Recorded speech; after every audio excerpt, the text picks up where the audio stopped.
Today, we have the great pleasure and honor of welcoming Amanda Herbert, who is Associate Director at the Folger Institute of the Folger Shakespeare Library, where she runs the fellowships program.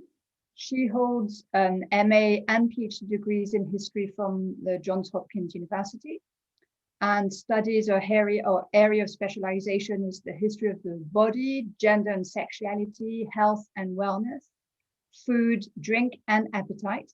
Her first book, which was called Female Alliances, Gender, Identity, and Friendship in Early Modern Britain, and which was published with Yale University Press in 2014, won the Best Book Award from the Society of the Study of Early Modern Women.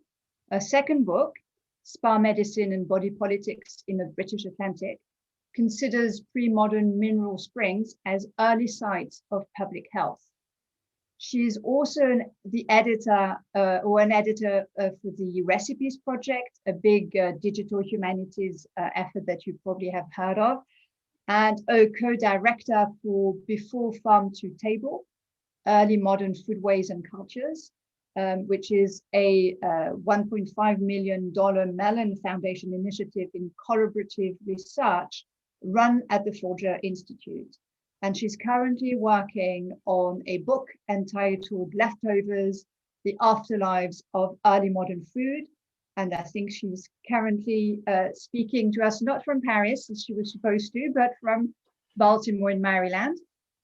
And she's going to run us through the latest development of this farm to table project. Amanda, the floor is all yours. Just a little bit of maybe housekeeping.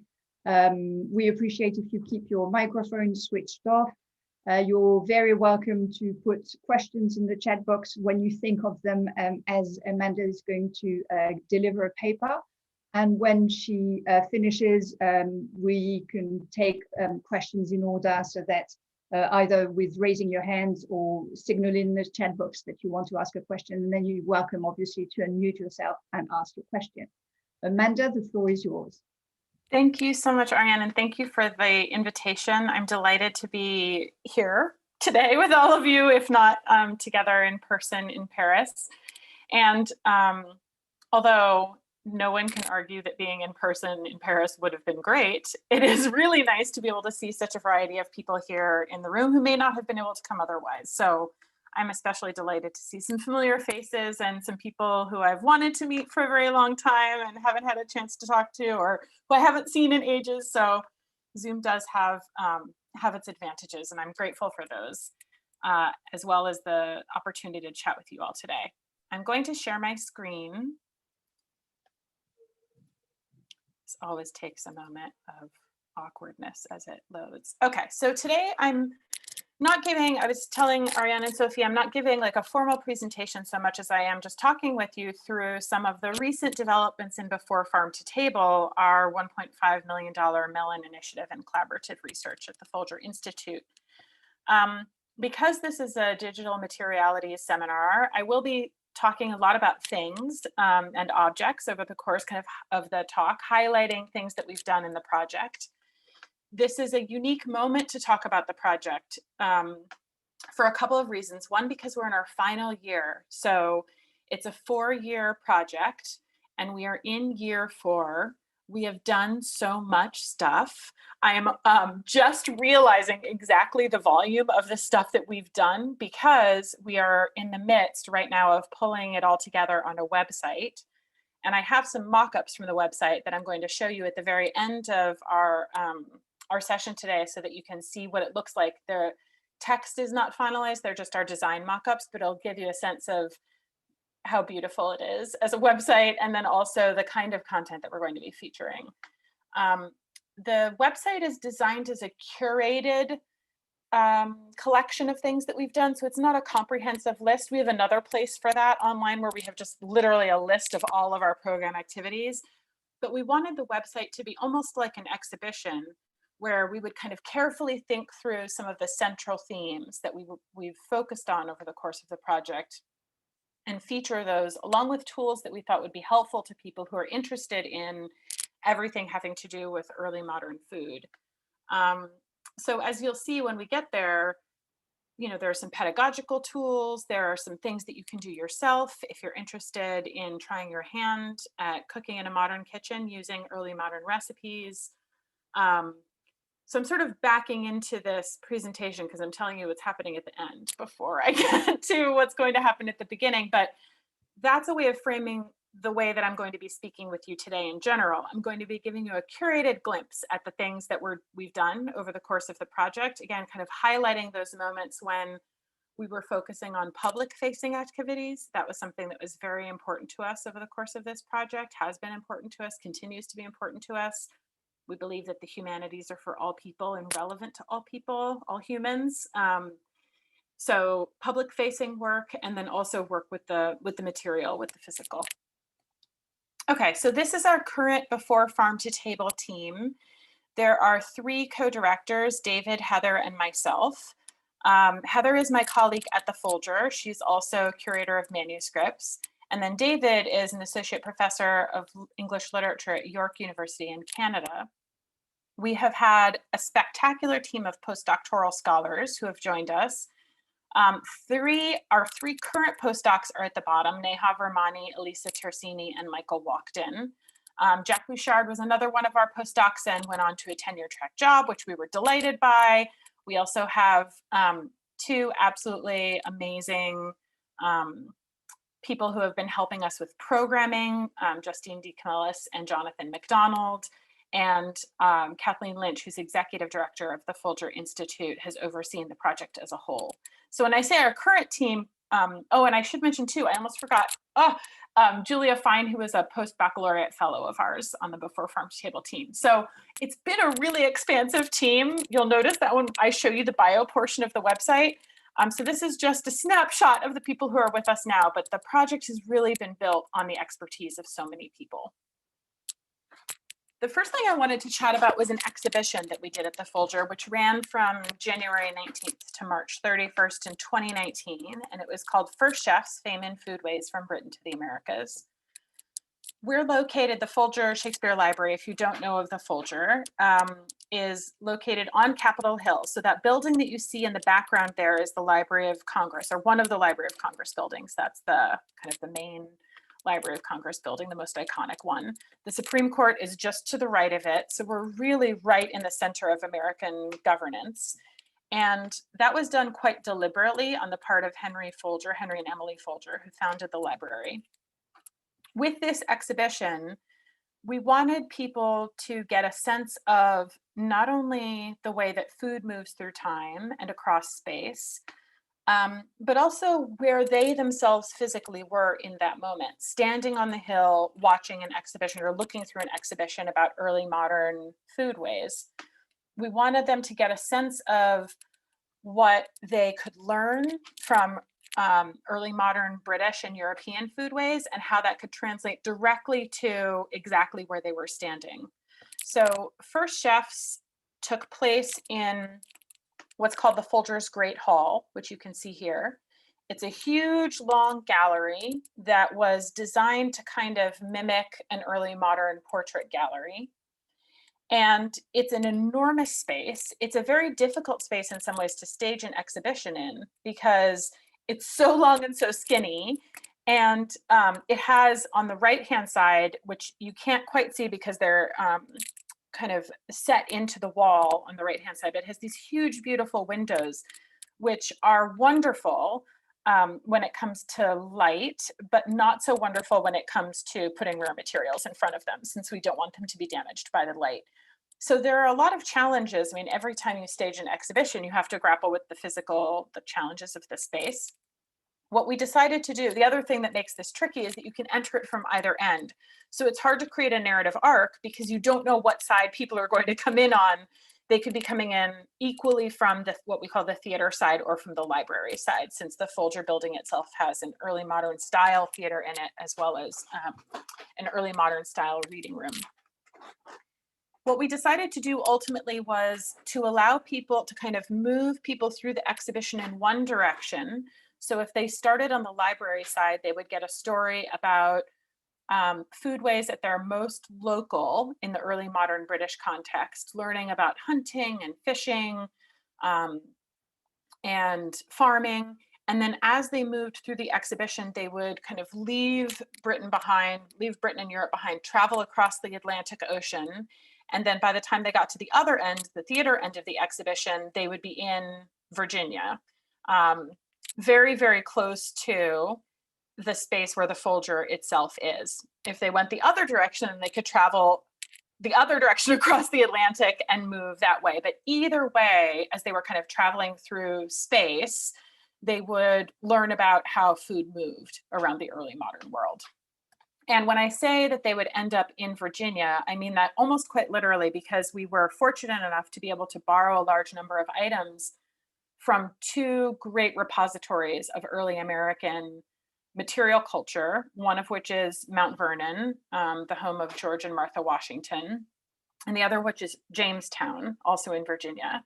So people could be looking at objects here that were from the Mount Vernon collections, and then they could hop on a bus and travel across the river and go look at Mount Vernon itself. Or if they were a little bit more intrepid, they could get on a longer bus ride down to Jamestown, about 2 hours away. But it did really kind of anchor the exhibition in our own local space, which when you're a Shakespeare library in Washington, D.C., is not something that you can take for granted, and was something that we really wanted to do quite deliberately. Here's a picture of Heather and me and one of the features of our exhibition, which was a hearth. One of the, not the only, but one of the really definitive differences between cooking in the 17th century and cooking today is hearth cooking. So many 17th, not all, but many 17th century people cooked using an open hearth, which requires different techniques, different fuel sources, different utensils and materials than you would get in most modern kitchens. I say most because maybe some people do have a magic, amazing hearth in their home kitchen. I do not, but I am envious of anyone who does. And we wanted people to get a sense right away of what this difference might have meant to the materialities of the people who were cooking in the period. So we photographed a life-size replica of a 17th century hearth. This is from the Frontier Culture Museum, which is also in Virginia. This hearth and the building it was in is English in the sense that the wood came from England, the building itself, the stone was quarried in England, the home itself was originally in England, and then it was purchased, disassembled, transported across the Atlantic, and then reassembled at the Frontier Culture Museum to teach American, anyone of all ages, not just children, American children, adults, anyone in between, about what cooking was like in different time periods and different places. So here we have a costumed interpreter cooking a roast chicken over the hearth.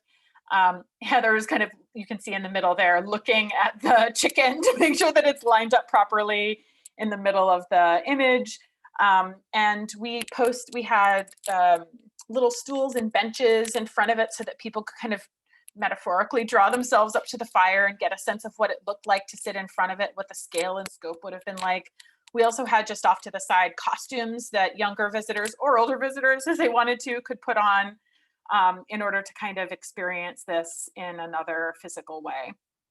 And then on the right is a picture of me just looking super, super excited with a giant cheesy smile on our first opening night of the exhibition, which was a real thrill after having worked on it for so long.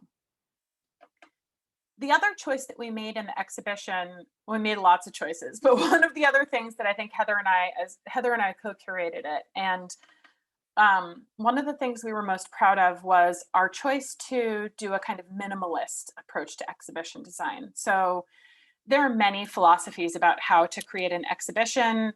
I don't want to simplify it too much, but what I will say is that when you walk into a museum, probably many of us have seen before, where you have a case that's full of stuff that's very similar. So you could walk up to a case and it's filled with pipes, right? All kinds of pipes, all from the same period. And when the visitor approaches it, especially if they don't know much about pipes, they will not necessarily have enough knowledge to be able to parse the differences between them. You have to do a lot of work as a visitor. The kind of work that you end up doing as a visitor is reading all of the different cards to say, oh, okay, well, this one's long stemmed and this one's short stemmed. This one's made out of clay. This one's made out of bone or ivory. And so you're kind of, going through it and playing a game of like, which one of these is not like the other as you work through the case. Early on, Heather and I decided to take an opposite tactic, which you will also see in museums and libraries and archives, which was to to encourage the visitor to do a different kind of work, which was compare and contrast instead. So instead of having everything that was almost exactly the same and having them try to figure out all of the tiny differences, we put two paper things, and I'll get to the non-paper things in a moment, into the case, and then we asked that were very different from one another. And we asked the visitor to figure out what they had in common, these two very different objects. This case, which was probably my favorite case, although the most painful as well and difficult, was called Blood Sugar. And this was about the relationship between people, money, enslavement, and the commodity of sugar in the early modern period. In early modern Britain, as you may or may not know, the trade in enslaved people of African descent rose right alongside the trade in sugar. Sugar was incredibly dangerous to make and also very laborious in the time period. British imperial authorities turned colonies that they had captured into monocultures in order to make them more sugar focused, because that was where profit lay. And they enslaved enormous numbers of people in order to make that production possible. That complicated history we then had to convey in 40 words to an audience that may have never even thought about the commodification of sugar or where it came from or its ties to enslavement. So on the left, you can see the true way of preserving and conserving, which is a printed recipe book all about sugar. Every single recipe in that book calls for enormous quantities of sugar, jellies, candies, comfits, all kinds of things. And then on the right-hand side, we can see, hopefully you can see it, I think just off the edge of the screen. Oops, sorry, I got ahead of myself. You can see an engraving that was done by a French sugar maker that showed a sugar manufactory in the Caribbean. And here it's an idealized image, so it's certainly not reflecting the true horrific realities of 17th and 18th century sugar production, but it gives you at least some sense of the ways that European people back in the metropole themselves understood how sugar was made and where it came from. In that image, you can see pictures of French colonizers ordering enslaved people to crush sugarcane in a mill that stands in the middle of the image. You can see the juice from the sugarcane running down into boilers where the liquid is being boiled. One of the things that really stands out to me about this image, I've looked at it hundreds of times, is the clothing differences. So all of the European enslavers and colonizers are fully dressed, very fancy, in hats and multiple layers of what was probably wool or linen-based clothing, and the enslaved people are almost naked. So again, and this isn't an idealized image, that is reflective of some realities of sugar production in the period, but which immediately encouraged the visitor to think about, as you can see here in our prompting question, what happens when an entire nation becomes addicted to sugar? And then there was a little bit of framing text which talked about how these two trades worked side by side.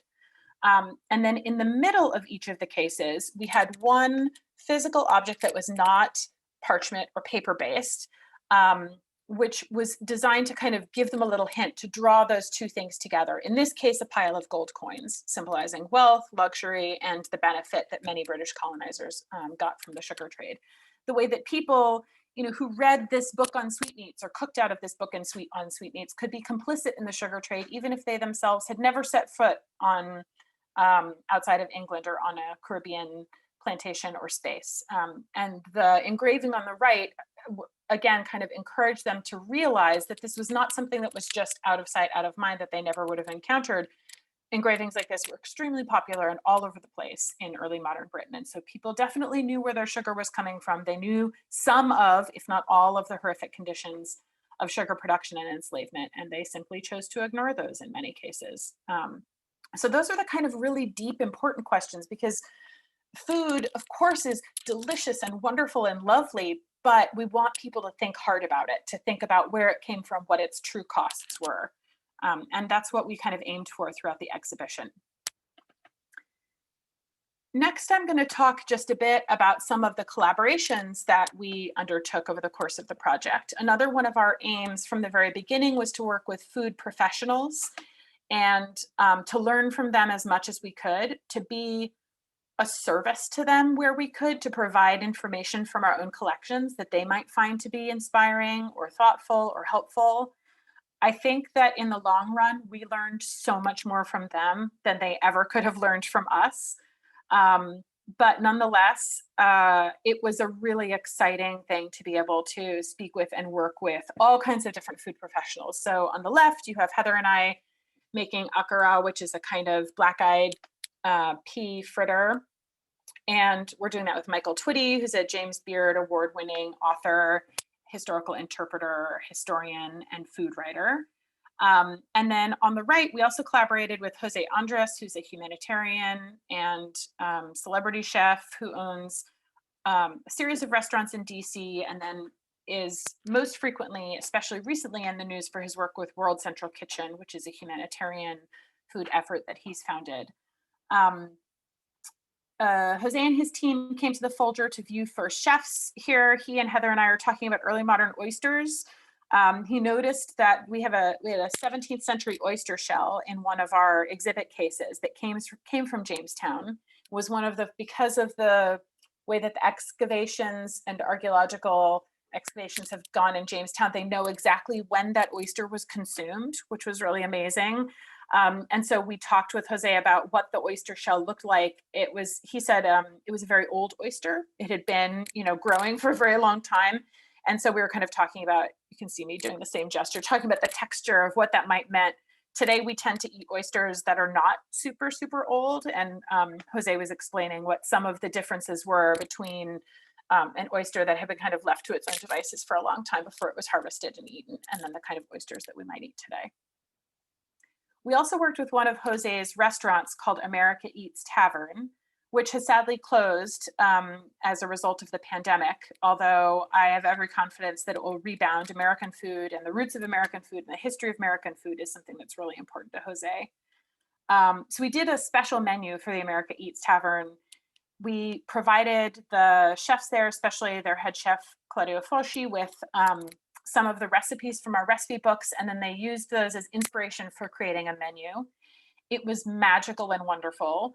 They were not recreating or interpreting the dishes. That was not kind of to do it, to make them seem more like something that would have come out of an early modern kitchen, which is a very valuable goal, was not the goal of America Eats. Their goal was instead to make something that was like instantly recognizable to someone who would walk in their door, something that would sell well, something that could be made relatively quickly in a modern kitchen. This is what I mean when I said we learned far more from the food professionals we worked with than they did from us, because I think it was so enlightening. And of course, they are in a business, they need to make food, they want to feed people, they want to get things out the door. Those are really important things to them. So we learned a lot about adaptation and changing and making alterations to dishes in ways that would make them more easily adaptable into kind of your, a modern American restaurant. Nonetheless, the way that I like to think of it is that they took the ideas from our recipes and then used them as kind of like their dishes were like a work of art, right? That you might see something from the past that then inspires you to make something new and fresh. So we talked with them a long time about chocolate and the way that early modern people ate chocolate, consumed chocolate, hot and heavily spiced, and how that was different in subtle ways from the ways that it would have been consumed by Indigenous Americans, and how Europeans adapted it. And then they created this beautiful chocolate dish that was served in a teacup and had different layers that moved through different temperatures as you went through the dish. So it started with a hot layer at the bottom, and then it got progressively cooler until it was a cold layer on the top, with many of the early modern kind of flavor profiles that you would see in an early modern chocolate dish. So it contained vanilla, and it contained chili, and it contained cinnamon. And that was kind of their take on thinking about the difference between the way most people consume hot chocolate today and how people would have consumed drinkable chocolate in the period. We also worked with Sonoma, which is a wine bar just across the street from the Folger, to make Hippocras. This was one where, again, they took it in a really different direction than the early modern recipe. I'll get to that more in a moment. They created a spiced wine that you can see they floated citrus peel in. That's actually fairly, a lot of early modern cocktails had citrus floated in them, at least citrus peel, if not like a whole slice of an orange or a lemon. I'm not sure which one it is. I can't remember that you see here. They have star anise in there too. But this was another interesting moment of talking through a modern chef in a modern kitchen in a modern restaurant and what's possible or not possible for them when they're trying to turn over tables and, send perhaps hundreds of glasses of Hippocras out in a given night. The next exciting thing that we did was we worked to create a work of performance art with a company called Third Rail Projects based in New York City. And this was confection. It was a work of dance, music, and eating. We did serve food in the reading rooms, which is quite unusual for a rare books library. It was staged in both of the Folger's reading rooms. This image here comes from the Pastor reading room, which is the one that's recreated to look like an early modern kind of university-ish space. And the question of confection, the central question was, again, revolving around the idea of sweetness and its costs, both in the present and in the past. There's the Pastor reading room on the left, the way that it used to look on kind of an average day at the Folger with, we don't actually leave the first folio hanging out on the table on an average day, but you can see, kind of what it looks like when it's set up for scholarly work. And then on the right, you can see how it was set up for artistic work in the case of confection. The artists at confection were really taken by one of the rare books that we have at the Folger, which is not translating properly on this slide because I didn't pay close enough attention to change the color of the font. I apologize. You can see half of it on the left, but not half on the right. It's the history of the coronation of James II. And by Francis Sanford. You can see the whole thing on luna.folger.edu, which is our electronic database, one of our databases.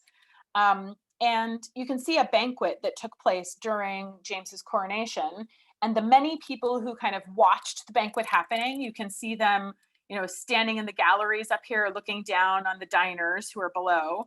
Sanford also provided a layout of all of the plates on each of the tables so that you could consume this from the comfort of your own wealthy home, because you had to be fairly wealthy to own a book like this, and kind of experience it third or fourth hand.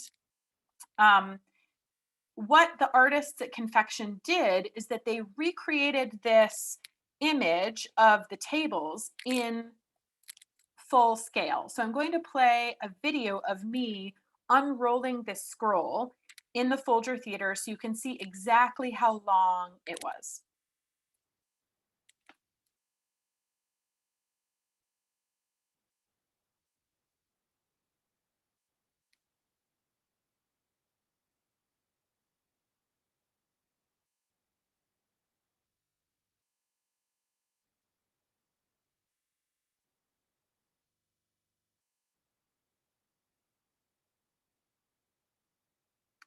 So it's enormous when brought to life size. And part of the reason I did this in the theater was that it was the only really long open floor space that we had in the center aisle where I could unroll the whole thing. Also because it's on a little bit of an incline, so it got some momentum as it went. But when you look at the roll up close, you can see not only are the plates life size, but they're also labeled. So on the right-hand side, you can see every single plate has a number. And then along the margins of the image, you can see what those are. So you could, if you were an early modern reader or a modern one, see where the 4 dozen of almond puddings was located on the table and in what proximity to asparagus it might have been. People were fascinated by this. This was just a photo that I snapped after I had unrolled it at the theater. These are just visitors to the Folger, and they were like instantly attracted to it, came by, wanted to see what it was like. And it was an absolutely enchanting object. Right now it's back in my office in DC. I kind of miss it. It's a giant roll. One of the things that the artists did is that they put all of our reading room tables together into one long dining table. And then they unrolled that scroll down the length of the table and danced on it.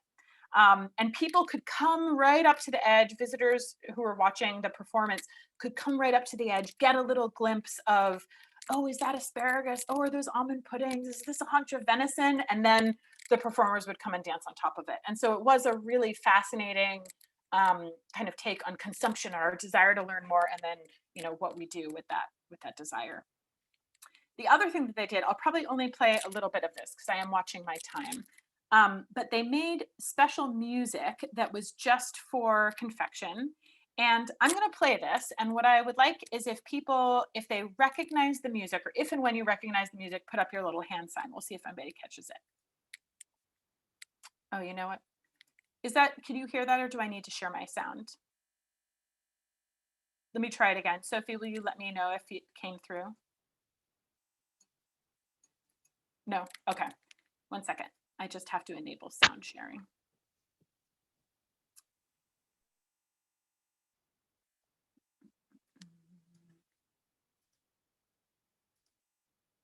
If I can remember how.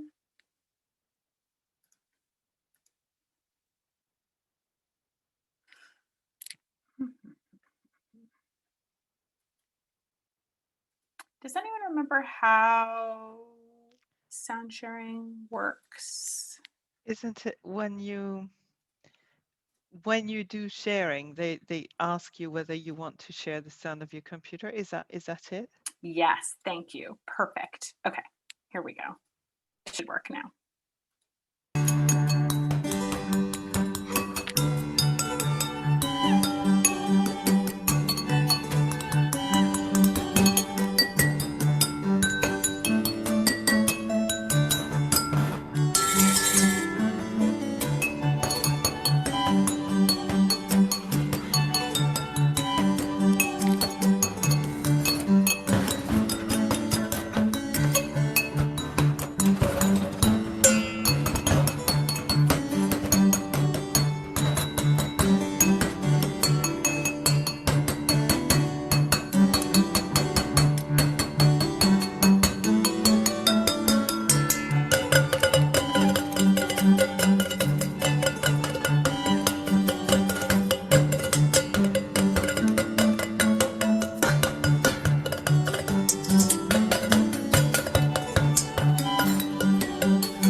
Okay, so did anyone catch that by any chance?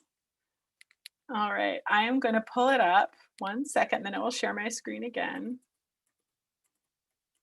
We can see your screen, Tracy. Oh, good. Well then, perfect. Oh, no, we can do this. That's fine, don't worry. Pass. There we go. And now, the Riverdale Carnival presents the Archies.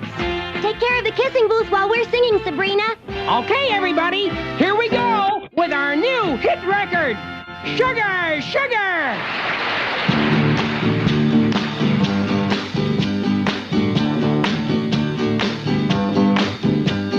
Sugar, oh honey, honey, you are my candy girl, and you got me wanting you. As beautiful as that is, I'm going to stop it there. But for those of you who are not familiar with the Archies, it is like a delightful, weird sidebar into American pop culture, which is that Archie, of like Riverdale comics fame, was very popular, and they created a fake band for a cartoon. And so the Archies were like, they were real people singing, but they were only ever supposed to be the voices of this cartoon band. And they were called the Archies. But then they made this like massive one-hit wonder called Sugar Sugar. I mean, I assume it was a one-hit wonder. I don't actually know if the Archies had other really popular songs. I suspect not, but maybe. Yeah, so it has become a really iconic kind of song and recognizable song, but then when performed with Baroque music, like, you know, they're not really actually Baroque instruments, they're just an approximation of Baroque instruments, but in this kind of early modern style, it's a little bit alienating. And over the course of the maybe hour performance, it would kind of slowly trickle into people's minds, and you could see it kind of dawning over their faces, like, I know this sounds familiar, where have I heard this before? And then they would slowly realize that it was Sugar Sugar, and that this was exactly what they were learning about over the course of the performance. The different actors would dance, they would dress and undress themselves, they played with male and female, traditionally feminine and masculine clothing, putting it on, taking it off. They had these beautiful kind of frilly, all of this was fake because you can't put a lot of real confection in an early modern, a space where you have early modern materials. They had performances staged in our card catalog as well as in the reading room. They had fake drawers where you'd pull them out and candy would come out of them. It was really spectacular way, literally spectacular way to take in the space. And again, that sense of spectacle was supposed to kind of harken back to the banquet, that James II banquet, and what you might have felt as an observer looking down on these exceptionally rich people as they were eating and performing at the same time. Here you can see we have our own balcony in the Folger, and the performers would move up and down from balcony to floor. The audience members were moved themselves from floor up to balcony and back again. The way that Third Rail does its performances is that it's a limited number of people come in for each performance, and they're immediately broken into smaller groups, and those smaller groups are moved throughout the space in different ways. So every time you see the performance, it's something different. You experience it slightly differently. And there are, like, you know, a set number of vignettes in the space, but you encounter them in a different order and in different ways. And sometimes you might never actually see the vignette at all, depending on, you might see a different one depending on which group you come from and which group you're in. This was one of my favorites. Here, one of the performers very carefully decorated a cake and then took the same piping bag and began to decorate his face and paint his face with the same materials. And for the actors and artists, it was really important because they themselves, you know, they as they were creating confection, they realized, you know, as actors and performers, we put ourselves on the stage for consumption. We put ourselves out there, and painting our faces is in many ways like, you know, painting a cake or decorating a cake. You know, we are making ourselves vehicles for entertainment. Then at the end of the performance, we did actually feed people, which was quite an exercise in a rare books library. This is in our kitchen downstairs, and you can see all of the cloches, and then that the food was underneath, and you can see warnings for Folger staffers not to eat the food before it was supposed to go out for any of the performances. Under each of these cloches, there was a plate with a fake London Gazette underneath it, as you can see here on the right-hand side. And every person got either a beautiful dessert here, which was a confection made out of candied orange peel and a macaron, different kind of piped meringue and sugared flowers, and this cakey thing that was super good. Or they got just a piece, either a single macaron or a piece of candied peel, or they got this sliver of molasses cake. And when the cloches got opened at the end, everyone was pulled up to the table, and there's this big, you know, reveal. There was maybe like 1 in 10 people got the super fancy dessert, and almost everyone else got the tiny sliver of molasses cake, which personally was like my favorite. I thought it tasted the best out of all of them, but it was obviously designed to give a lot of, give audience members a sense of like have and have not, and what you have access to as a person today or in the past.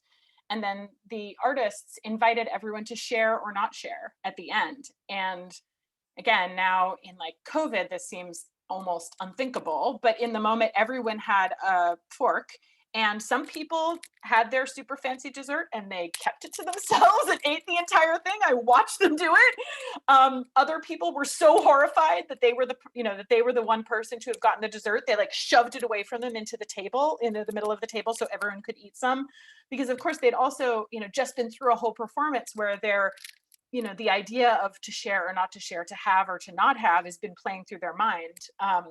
And so it was fascinating to see people's reactions to these things, and to see, again, that choice that they made about sharing or not sharing.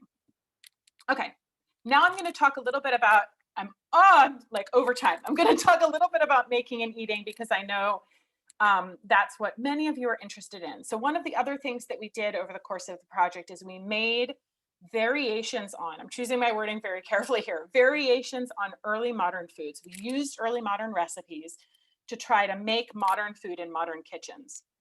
This was the part that changed my mind. Just personally, I had my mind completely changed over the course of the project on this front. I went into the project thinking it was nearly impossible to do this kind of work, that there are so many differences between early modern kitchens and types of food and protein quantities and different kinds of food, or the size of eggs, that it was like almost impossible to try to create something in a modern kitchen that would be even an approximation of that. I really learned differently. In part, thanks to many of the brilliant people who are joining us on this call today. It's super, super hard. It requires a lot of homework to try to produce something that is anything even resembling what an early modern people might have eaten, an early modern person might have eaten. But that work, that homework that you have to do, teaches you so much about the early modern world in the process.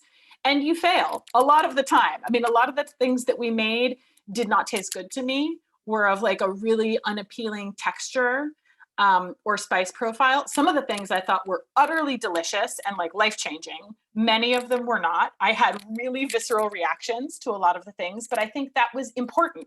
There was one moment, I will like never forget this as long as I live, where, so right here we have an image of David Goldstein, one of our co-directors, looking at a recipe for hippocris. So we made hippocris, which is a heavily spiced alcoholic drink, usually wine-based, that's clarified using dairy. So you pour, I'm trying to simplify this, you pour spicy hot alcohol into dairy. The dairy curdles purposefully, and as it curdles, it pulls a lot of the harsher flavors in that alcoholic drink out of it. And as a result, after you strain it, you get something that is just only very lightly creamy flavored-ish. If you didn't know that it had been strained through dairy, you maybe would not know that that had been the case. All of the really harsh flavors are taken away, and it's this light, delicate, delicious thing. When you're making it, it feels wrong. For people who have been taught, like me, growing up in modern America, that curdle equals bad, that is a really weird thing, to purposefully curdle something. You're often taught curdling means you've made a mistake, you've scrambled your eggs in making a sauce, you've done something fundamentally wrong, or you've let your raw materials go bad. And in fact, those are modern assumptions that have to do with all kinds of histories of modern foodways, and not as much to do with the early modern period. I didn't put a video of this in here, although I should have, but there are people who you can watch making hippocris online, and like literally every time I watch, the wine get poured into and it starts into the dairy, and it starts to kind of congeal and come together. Inevitably, when I show it in classes, people go, "Ugh," because they can't stand that kind of, that's like the instinct of that curdle sensation. I have a new relationship to curds now, I think. The other thing that we did, which was really enlightening, was we made humble pie. So humble pie or humble pie is a pie that is made out of, depending on the recipe, made out of different internal organs of venison, of deer. We were able to get many different internal organs of venison, of deer, from local connections. So this was like, local wild caught. Do you say wild caught? Wild hunted venison from Virginia. Here we are debating how to cut up lungs. David's suggesting a certain kind of cut. I have the knife and I'm trying to figure out like what the right way is to cut it. We are not expert butchers. We are like active amateur cooks, interested but very amateur cooks. And I have no doubt that we, made some fundamental mistakes here along the way. We've got two of our postdocs. Jack is in the red shirt, and then Michael's in the plaid shirt. Michael looks a little bit distressed, as you can see from his face. I think, when it came down to it, we kind of lost our nerve, and this is me fully admitting it. We made this pie, we made it as much as we could, and then when it came down to the end of it, and you're supposed to pour fat that you've rendered off of parts of the deer. Again, I'm like really trying to compress in my brain what you do in order to kind of seal the pie, and that is almost like confying it. It does a really valuable thing in preserving the pie and putting the meat that's contained inside of it, the spices contained inside of it, balancing it out by fat, making sure that it adheres and coheres together. And then you're supposed to wait ages and then cut it and eat it cold so that fat is congealed. That's a deliberate part of the recipe. At the end, we kind of lost our nerve and we're like, we can't do it. It's too much fat. We can't think about it. We can't handle it. How would we eat that? How would we serve that to anyone? And we ended up with something that didn't taste bad, but I think would have tasted, even to my modern palate, would have tasted much better, and certainly would have given us a more accurate mouthfeel and sense of how it had been made if we had then gone kind of the final mile. We did revisit pies as a concept. Michael made a series of turkey pies or turducken pies later on in the project, and we kind of came back and embraced a more authentic version of an early modern pie. So we learned some important lessons in this, but this was part of the process for us, was that we treated the kitchen almost like a lab. We practiced, we made mistakes, we consulted experts, we tried really hard to fix the mistakes that we made. We read back into the past of how these things were made. We tried to pull in a lot of received knowledge and wisdom. Here's another picture of David making Shrewsbury cakes. I'm not going to talk about those because we don't have time. And then finally, we have our website. So I'm just going to go through this very, very, very quickly to give you a teaser of some of the things that you might see when our website is launched. We'll have sections about the team. This is just you can see we have a really vibrant and lively color palette. Our web designers wanted the website to look edible, and we agreed. We thought it would be great to have colors that are designed off of approximations of early modern colors of things. This is supposed to be turmeric, for example. We have an oyster color elsewhere on the site. Our about page, you can see there are so many people who are part of our project. We have written many blog posts. You'll be able to link to them there. You'll be able to follow some early modern foodways through a series of what are called stories, where you go, it's kind of like Prezi, but it doesn't make you nauseated. It allows you to kind of zoom in on different parts of an image so that you can learn about them. We'll have 3 different stories, one about sugar, one about spices, as you can see here. And then we have our section on interpretations. So we had a Slack chat conversation after the pandemic happened about what we thought about exactly this process of learning in a kitchen and making a kitchen a lab. And you'll be able to download and read our Slack chat there as we kind of talk about what that process was like. We have some of our recipes that we adapted, and these are for different purposes. So some of these are, intended to be more authentic, accurate, closer to what an early modern person would have experienced. And then some of them are not. Some of them are more like on the America Eats end of the spectrum, where these are designed to be something that is, where the ingredients are accessible to lots and lots of people, where the price point is low so that lots of people can participate, where the instructions can be done by children so they don't involve super hot stoves and stuff like that. So we had different purposes for each of them, and we've done kind of a smorgasbord. I'm full of food analogies. And then you can download some of the recipe cards as well that we used over the course of the project. We also talked about, things that were not edible, or the ways that early modern people thought about things that we eat today, without a blink, and that they themselves did not. We'll have resource lists. will have explanations of the different collaborations that we did. So I'm gonna stop my presentation there so as to allow some time for discussion. I'm really sorry, Ariane, that I went so long, but it's really hard not to keep talking about it once I get going. Don't worry, everybody I'm sure was as fascinated as I was to hear about the project and its different facets. And I don't know whether there's questions or whether already, or whether I should launch with my question as people gather their thoughts to ask their own question. I have lots of questions.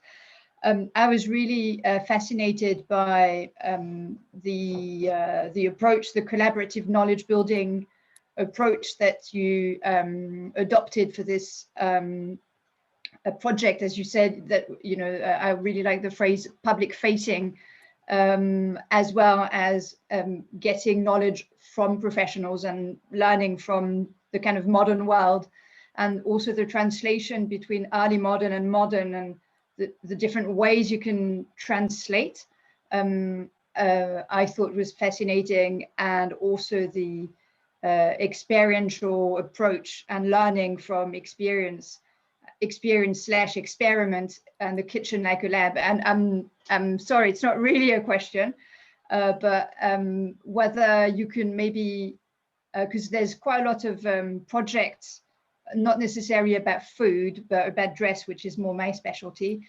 We had Sophie Pittman, for instance, a few months ago, who was telling us about a kind of similar approach they carry out in refashioning the Renaissance, where they're trying to remake, and they're learning from makers, and they're learning from failing to make, and from you know, that sort of experiential, experimental, and try and error approach.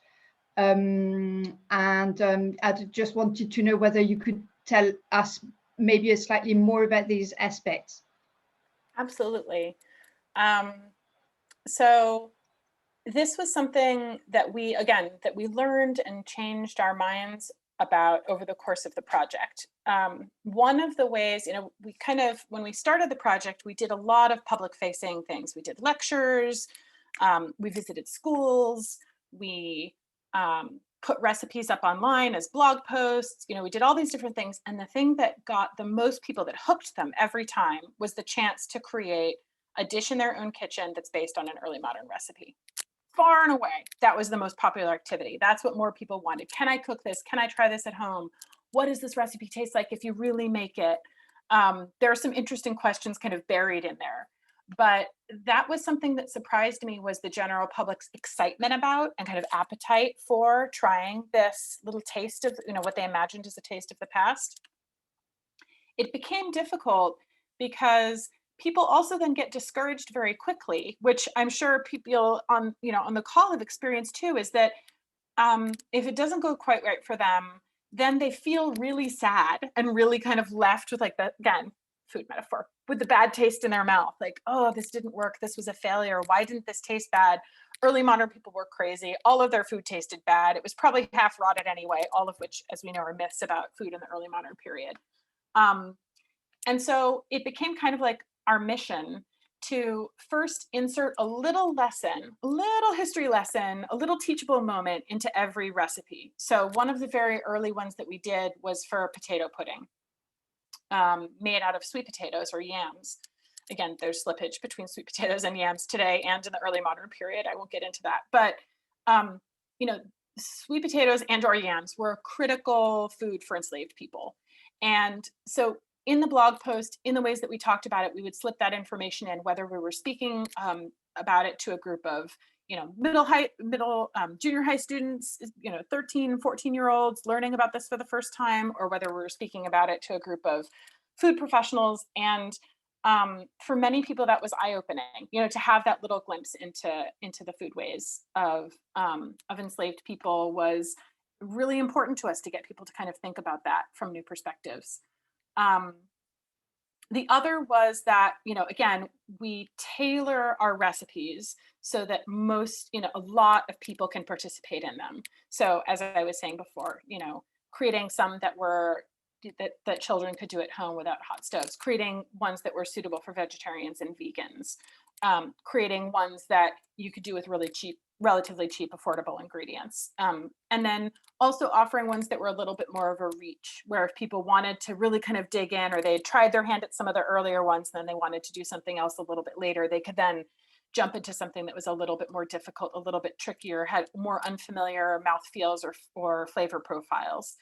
And so we were learning not only how to properly adjust and make understandable adjustments that we could then explain, but then also, you know, figuring out ourselves live how to do it. And the pie, I think, was a really good example of that. You know, that one took us like 2 years, 2 or 3 years. And I think we could do it again and we'd still learn more from it. You know, as we read about pie in many different forms and thought about, you know, the texture of it and what it was supposed to be like when it came out of the oven and how long it was supposed to last. And so that collaborative, in the moment, experimental nature was very much part of the project from the beginning. It's something that the Mellon Foundation loved about our project. We didn't have outcomes that were already spelled out at the beginning of the grant. That was not required by our funding agency. Mellon didn't need us to spell out outcomes, especially for people who work with large funding agencies. That's like shocking that you don't need to say exactly what the outcomes are going to be ahead of time. But they really wanted to create that kind of experimental atmosphere and nurture it. And that's exactly what we did over the course of the project. I hope that answers your question a little bit, Ariane. Thank you. I think you kind of recreated the sociability of the hearth, of the early modern hearth cooking, which was about cooking, but also about the sociability of, you know, talking as you cook. And I think this is what I meant by translating. It's kind of, you know, not really trying to reproduce, but making it palatable, making it livable, or, you know, enabling people to experience something of it, although not trying to pretend that they're experiencing the past. I think that's a really fascinating aspect of the work. I'm sure there are questions. I don't want to hog the floor. There's just somebody who's asking a question in the chat box about the curdling. If you don't strain the liquid but leave everything together, do you get posset? That's a really good question. Posset is another thing we did a bit of an experiment about, although I don't, we had some of our fellows, our BFT fellows, write about posset. So posset, we made 2 different kinds of posset, one which was an ale-based posset and one which was a wine-based posset, both of which were popular in the period. They do curdle. There's so many recipes for posset, and they ask you to do many different things. Sometimes you strain it, sometimes you don't. So sometimes you get the curd and sometimes you don't. It also depends on the acidity of the alcohol that you're adding to it. Posset was one of those things where I thought ahead of time, I'm not going to like this. And then I drank it and I thought it was delicious. It reminded me kind of eggnog. I love eggnog, sincerely. So for me, it was like an easy jump to a slightly different kind of boozy eggnog with the posset. But posset is especially interesting as a scholar, not just as an eater, because it's tied to gender, because it's seen as something that's nourishing, that it's so often given to early modern women after they've given birth and consumed, as you said, Ariane, in community. I think we did try to recreate a lot of the good social aspects of early modern foodways. I really hope that we didn't reproduce some of the really horrible ones of early modern foodways, especially in terms of, the inequalities of the kitchen and the ways that you had very high status people and very low status people working together on a project in a really dangerous environment, because early modern kitchens could be very dangerous and people did get injured in them. But that was definitely something that we thought about. And again, it became kind of a learnable, teachable moment for us.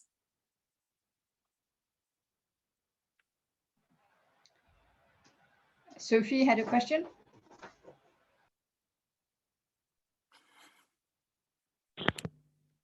Now it's working. It's my headphones didn't work. Thank you so much for this presentation, which was so inspiring. I had a question because as co-editor of the Recipes project, you also work on the continuity between health and food. And I was wondering, you know, how, like, was that also included in the Before Farm to Table project? And did some of the recipes that you made or other sides of the project integrate this relationship to health and potentially treatment through food? Thank you, Sophia. That's excellent. So we employed 2 historians of medicine on the project, Michael Walkden and Neha Ramani.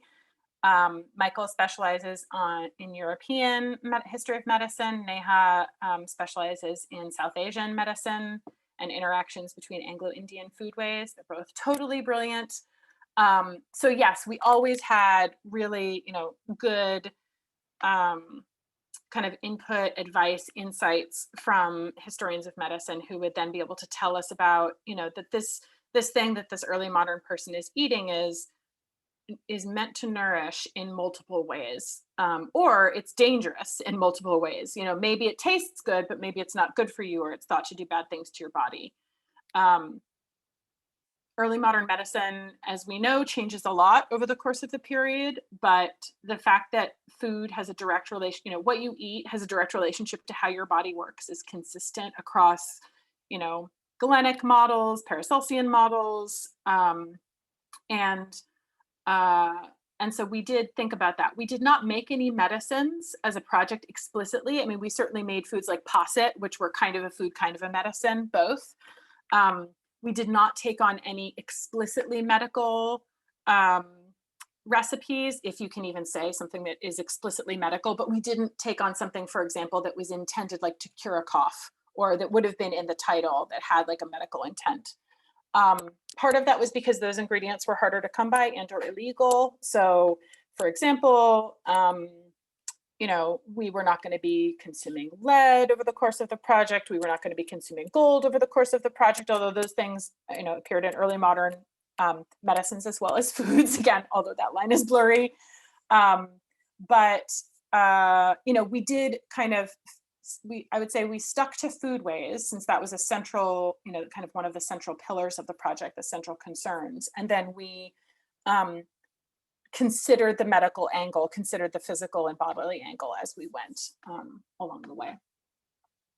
I was tempted to make lip salve at one point, but then I noticed it had ambergris in it, and so I was out.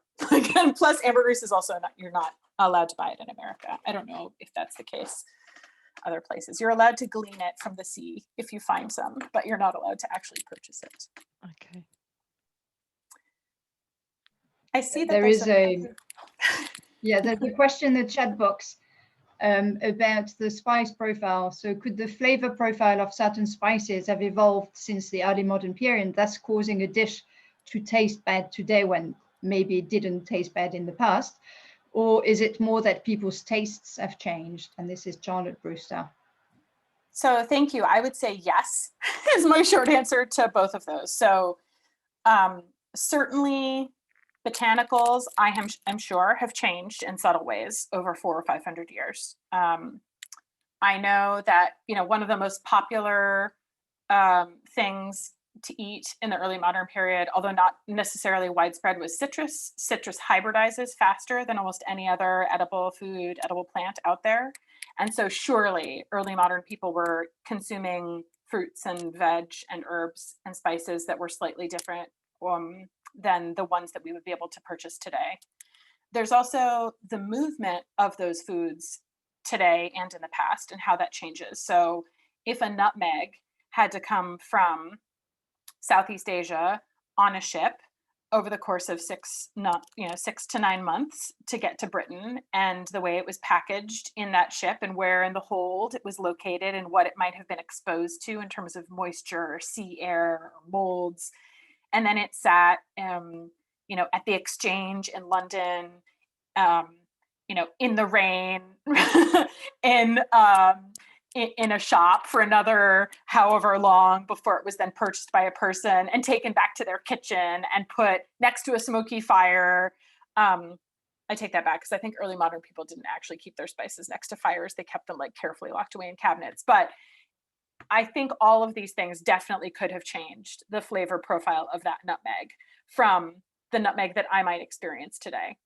And I guess my short answer to that is just, you know, we tried to imagine the range of possibilities without saying it would have changed it in specifically this way, because we couldn't know. Part of our experiment was not to try to reproduce the conditions for a 17th century nutmeg and its transmission across the ocean. Although there are projects that have done that, not for nutmeg specifically, but for other products. They've made, there was one that was run out of a university in Texas where they made barrels of salt beef, I think. And then they left them out on the ocean for like 6 months to see what would happen. They left them on a dock. And that was at like the very beginning of our project, and I haven't checked in with them again to see yet what happened. So that exists out there for those who are curious. I encourage you, I'm fascinated by it. That was not what we ourselves did. However, to get to the last part of this question, yes, people's tastes have absolutely changed. I mean, and they're so individualized, you know, just because I can't handle the curdle doesn't mean that other people don't love it. And some people totally do. I mean, I like cottage cheese and that's curdled, but it's like occupies in a different place in my brain somehow. And so it becomes acceptable for me to eat it. But it's so variable, even within, you know, even within your family, you can think about the variations in taste. And so surely, of course, early modern people had different conceptions of the way that something tasted. The thing that I find fascinating is to see what it is, how they're articulating that, you know, because they express disgust all the time, early modern people do, or they express delight over the thing that they're eating. But why and in what ways, those are the questions that drive me as a scholar, because those are the moments where I think we can identify something that makes the past really unique and special.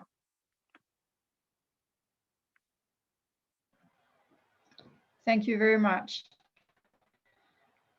Are there any more questions for Amanda?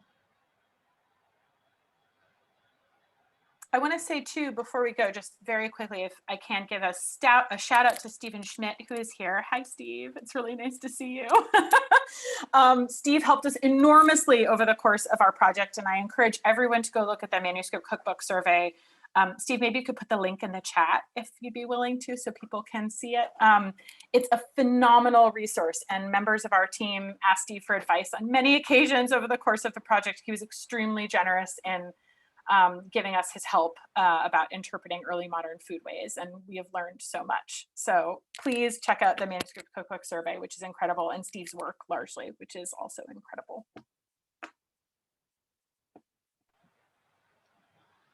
Thank you. Yes, please do put the link in the chat box if you can.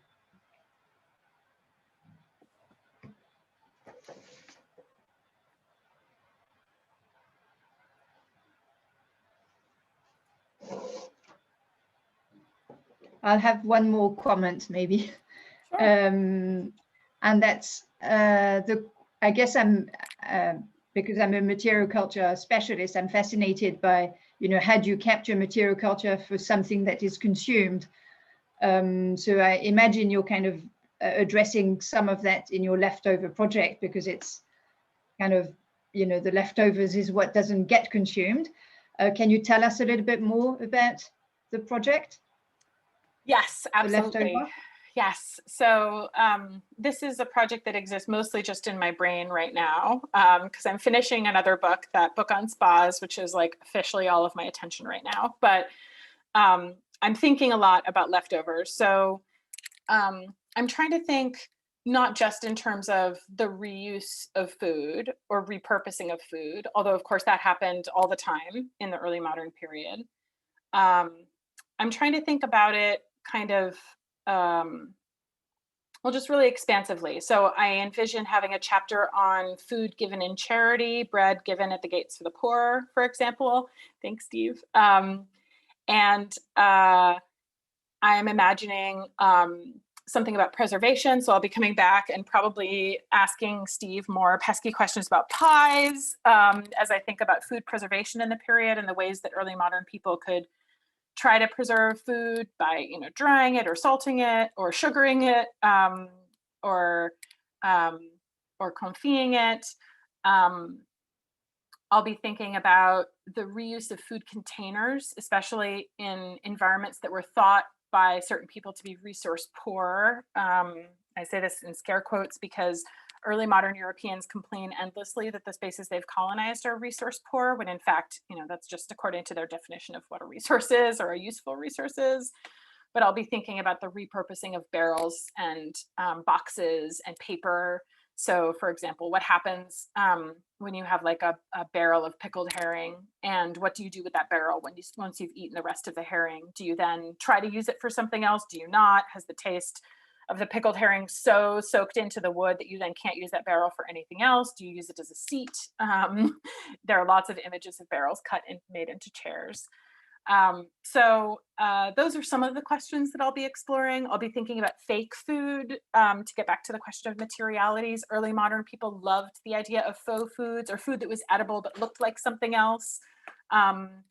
So, you know, famously, there's a recipe in Robert May, who is a really iconic early modern cookbook author, for a deer, a venison that was cooked that had an arrow sticking out of it. When it arrived at the table, it was supposed to look like a freshly killed deer with the arrow sticking out of it. And when you would pull the arrow out, wine would come gushing out to look like blood. And that, which is like kind of, you know, for some people will strike them as being like, oh, really gross. So I'm like, overcome the revulsion and let's think through it. But like, you know, what does it mean for an early modern person? You know, it kind of tells us about the value of hunting for elite people and that moment of the transition from life to death, which was something that they witnessed far more than we ever witness it today, typically. And the way that, you know, what could be consumable and what could be exciting and attractive to eat as opposed to revolting. So those are just a constellation of some of the ideas that I have for the Leftovers project. I see another question about modern kitchen tools to make food items, or did I have period tools reproduced? We did not have any period tools reproduced in the period. Again, this was kind of deliberate on our parts because we wanted so much to be able to have people try to do things at home and to kind of lower those barriers for entry as much as possible. I have no doubt that if we'd had tools reproduced, we would have gotten different results that would have been equally fascinating. I'm thinking of like the Phenomenal Making and Knowing project, which was so inspirational to us as we were ourselves designing BFT. And we did do one experiment with hearth cooking with students at Amherst College, where we went to a kind of a living history site historic Deerfield, where we did cook chicken over a hearth fire and experimented with different rotisserie techniques using string. And that was totally fascinating to me. But by and large, we just were like, you know, we would kind of dip in as guests and visitors into those spaces and observe them rather than making those like our central sites of production and exploration. Well, thank you very much, Amanda. Thank you for this fascinating paper and conversation. Just to announce the next session. Yes, let's all clap. Only if you want to. Thank you. The silent. I love the silent clapping. Thank you. The silent clapping. One day we'll have the real clapping again. So the next session will also be about food, but into a different space and different time period, since we're going to be hearing Raluca Parfenti, who I think is here or was, or she's here, talk about militant candies in the Soviet Union.